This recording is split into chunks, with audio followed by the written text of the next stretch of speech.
Hello friends, आज हम लोग करने जा रहे हैं अमेंडमेंट कम रिवीजन।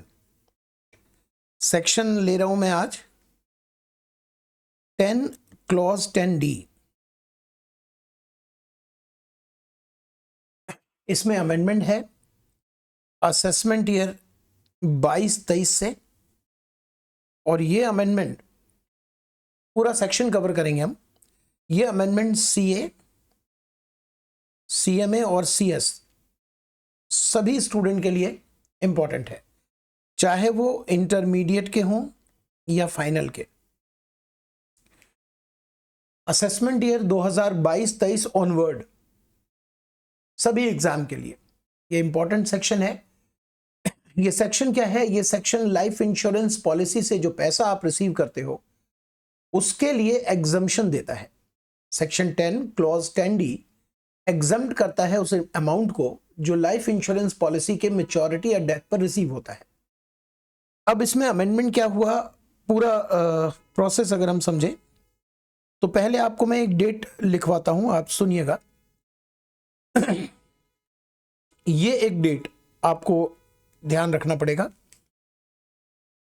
इसके पहले नियम कुछ और थे और इसके बाद ऑन और आफ्टर हम कह सकते हैं ऑन और आफ्टर। इसके बाद नियम बदल गया। 1 फरवरी 2021 से पहले लाइफ इंश्योरेंस पॉलिसी अगर इशू की गई है तो चाहे वो किसी भी प्रकार के लाइफ इंश्योरेंस पॉलिसी हो, किसी भी प्रकार से मेरा कंसर्न यहां पर आप देखें तो जो लाइफ इंश्योरेंस पॉलिसी है उसके भी टाइप्स हैं। आपने सुना होगा term insurance, endowment plan, retirement plan, group insurance और यूलिप। यूलिप बड़ा फेमस होता है, unit link insurance plan, ULIP. ये सब के सब लाइफ इंश्योरेंस पॉलिसी है। तो 1 फरवरी 2021 से पहले किसी भी प्रकार की लाइफ इंश्योरेंस पॉलिसी हो, सबके लिए एक ही नियम काम करता था। लेकिन 1 फरवरी 2021 ऑनवर्ड जो लाइफ इंश्योरेंस पॉलिसी है उसके दो हिस्से हो गए, दो कैटेगरी हो गई, एक यूलिप और एक अदर्स। एक यूलिप और एक अदर्स। यूलिप के लिए कुछ नए नियम आ गए असेसमेंट ईयर 22-23 ऑनवर्ड। तो ये जो नया नियम है ये एप्लीकेबल होगा, ध्यान रखिएगा, एग्जाम के लिए बहुत ध्यान रखिएगा। ये नया नियम एप्लीकेबल तब होगा जब लाइफ इंश्योरेंस पॉलिसी इशूड किया गया हो 1 फरवरी 2021 ऑनवर्ड। अगर इस डेट से पहले का इशू है तो पुराने नियम ही लगेंगे, तो पुराने नियम भी आपको समझना होगा। और 1 फरवरी 2021 ऑनवर्ड अगर है तो नए नियम में यूलिप का क्या काम है वो भी देखना पड़ेगा। थोड़ा सा ट्रिकी हो गया है, आपको मैं समझाता हूं तसल्ली से। देखिए, पहले मैं डिस्कस करना चाहता हूं इस एरिया को।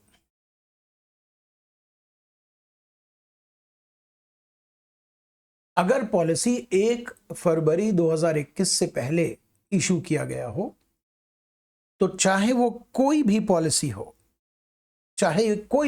हो, मैच्योरिटी और डेथ पर आपको जो पैसा मिलता था वो एग्जम्प्ट होता था सेक्शन 10 क्लॉज 10D में, एक्सेप्ट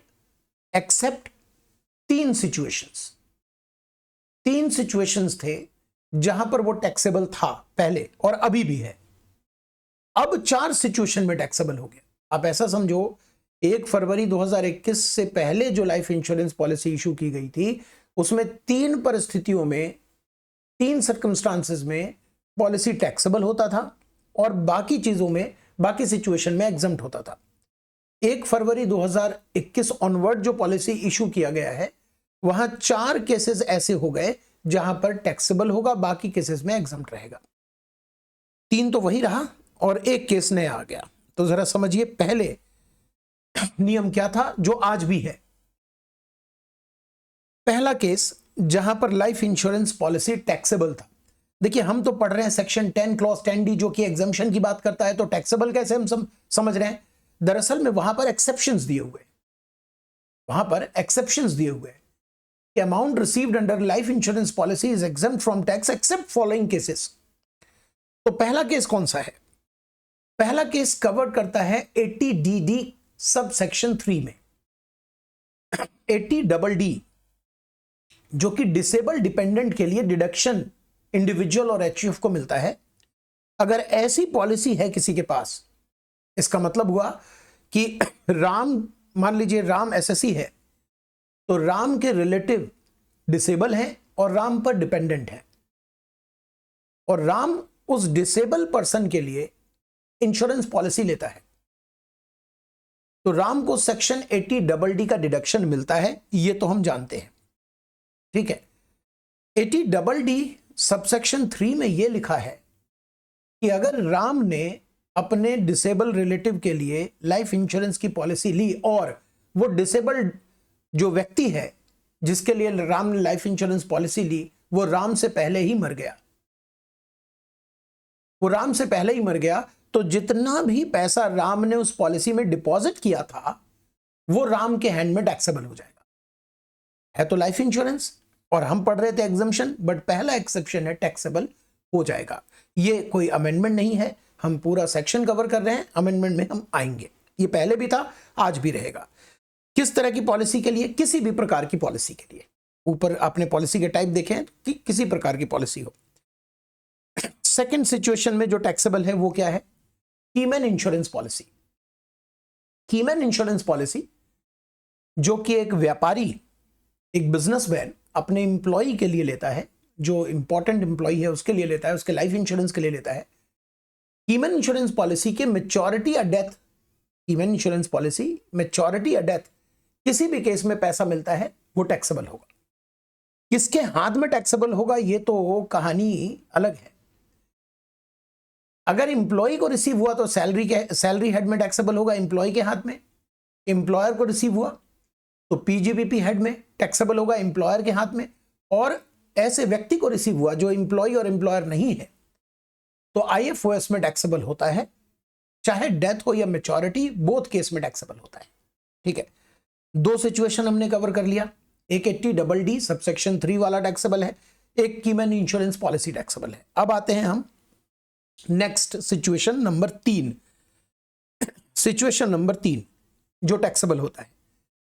तीसरे सिचुएशन में यह कहा गया है कि अगर आपने लाइफ इंश्योरेंस पॉलिसी ली है किसी भी प्रकार की, मैं बार बार कह रहा हूं क्योंकि यहां पर यह किसी भी प्रकार में आ जाएगा, आपने लाइफ इंश्योरेंस पॉलिसी किसी भी प्रकार की ली है और इस पॉलिसी में किसी पर्टिकुलर ईयर में, किसी भी ईयर में आपने प्रीमियम सम एश्योर्ड के 20, 10, 15% से ज्यादा पे किया है। सम एश्योर्ड, मान लीजिए सम एश्योर्ड का मतलब हुआ, यह कहलाता है सम एश्योर्ड, जो कि सेकंड प्रोविजो में मेंशन है। सम एश्योर्ड का मतलब है कि जो मिनिमम अमाउंट एश्योर्ड है वो आपको मिलेगा, उसको कहते हैं सम एश्योर्ड। अज्यूम कर लीजिए कि 3 लाख रुपए सम एश्योर्ड है और आपने ऐसी पॉलिसी के ऊपर किसी भी वर्ष में 3 लाख के 20% से ज्यादा प्रीमियम पे किया है, या 10% से ज्यादा, या 15% से ज्यादा। अब सर ये 3 केसेस आपने बता दिए, इसका क्या मतलब है? देखिए 80C में अगर आप जाकर देखोगे तो आप समझ जाओगे कि मैं ये 3 कौन कौन से केसेस बता रहा हूं। 2012 से पहले की पॉलिसी है तो 20% अप्लाई होगा, 2012 के बाद की पॉलिसी है तो 10 अप्लाई होगा, 2013 के बाद की पॉलिसी अगर डिसेबल पर्सन के लिए है तो 15% अप्लाई होता है।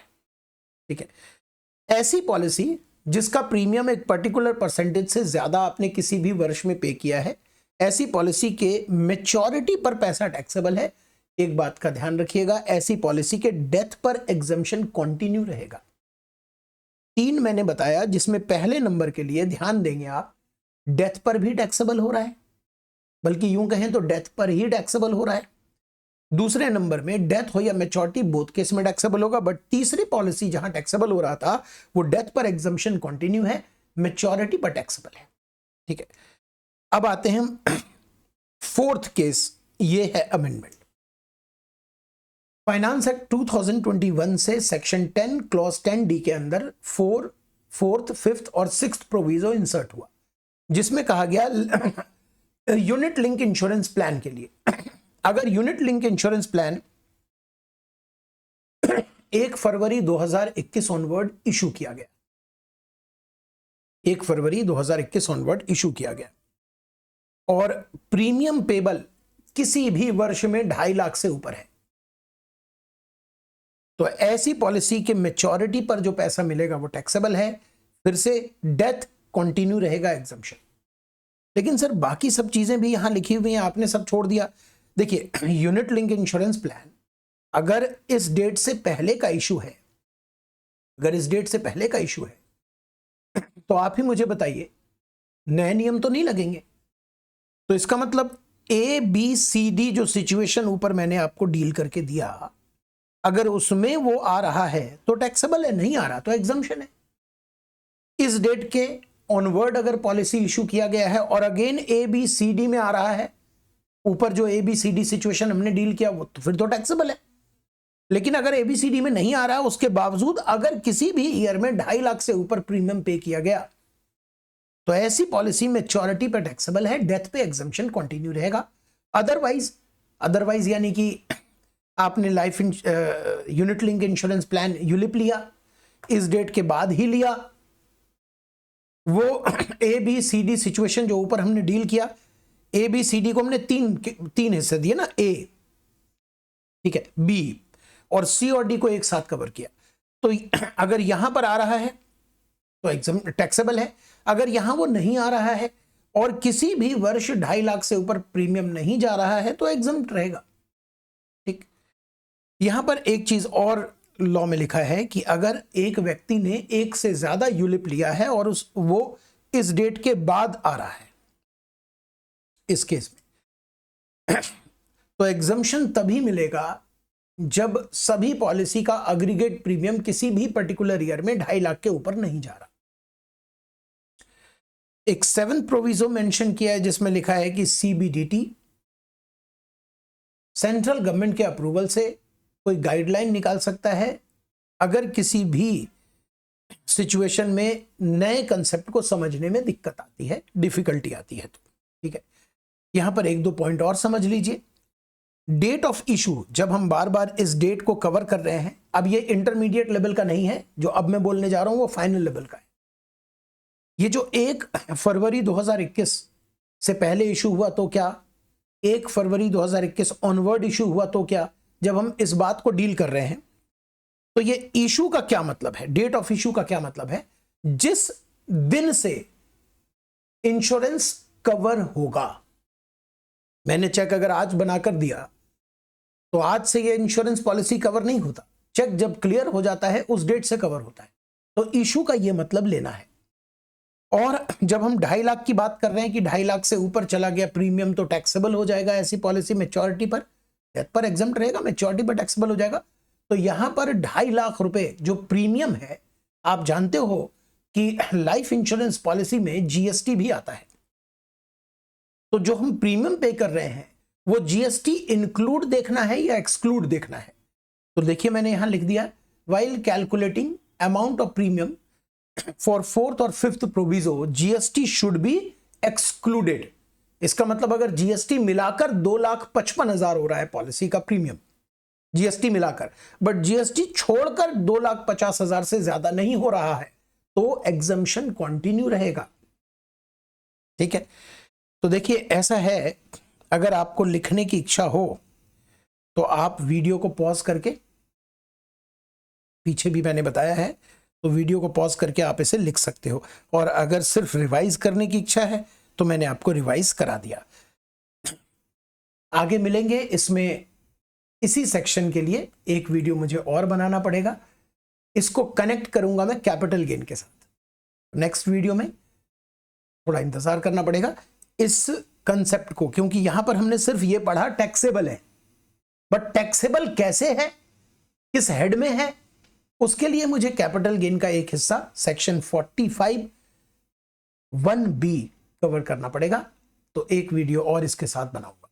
चलिए पढ़ते रहिए, स्वस्थ रहिए, मिलते हैं नेक्स्ट वीडियो। बाय।